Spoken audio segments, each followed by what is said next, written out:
Alamin naman natin ang kwentong PTV ni Sir Jojo Raimundo. Nako, si Tay Jojo na isa sa mga pinaka-loyal at dedicated former PTV employee na nagsilbi bilang cameraman at camera operations supervisor ng People's Television Network na talaga nga naman nagmahal sa kanyang trabaho. Panoorin po natin ito.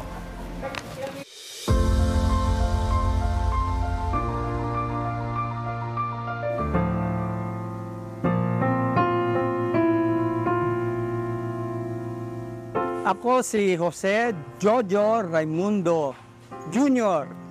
1980-81, naglipat kami sa Bohol Avenue, Quezon City.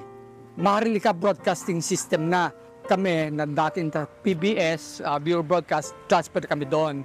1 year or 2 years ako hanggang VTR man sa field. Then, naging production cameraman ako. Diyan mo makakasama ang matataas na tao, from president to ordinaryong tao. Naka-abroad ako, sa local, travel, lahat halos napuntahan ko sa trabahong ito. Pagdating ng 1990, nasa Bohol Avenue pa kami noon,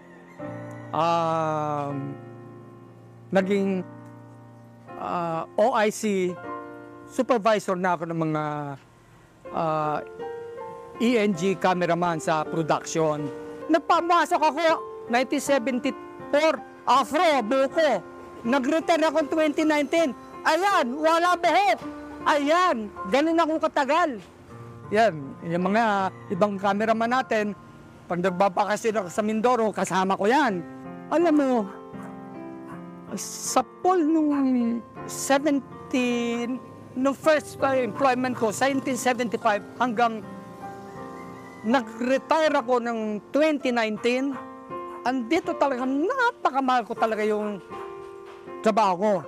May lagnat ako, pumapasok, alam nila ang cameraman natin yan. Pumapasok ako, masakit na tiyan ko.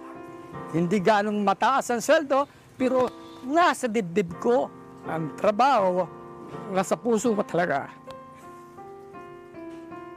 From the start, hanggang makalbo ko. Malalapit na ang ending ng aking career. Masakit. Imagine, 43 years kong minahal ang trabaho ko. Andito yung pagmamahal ko sa trabaho ko.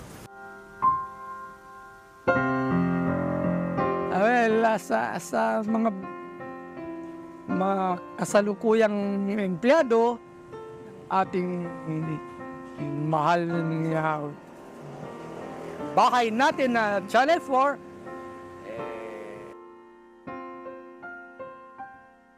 basta mahalin lang talaga at ang trabaho, relax lang paminsan-minsan,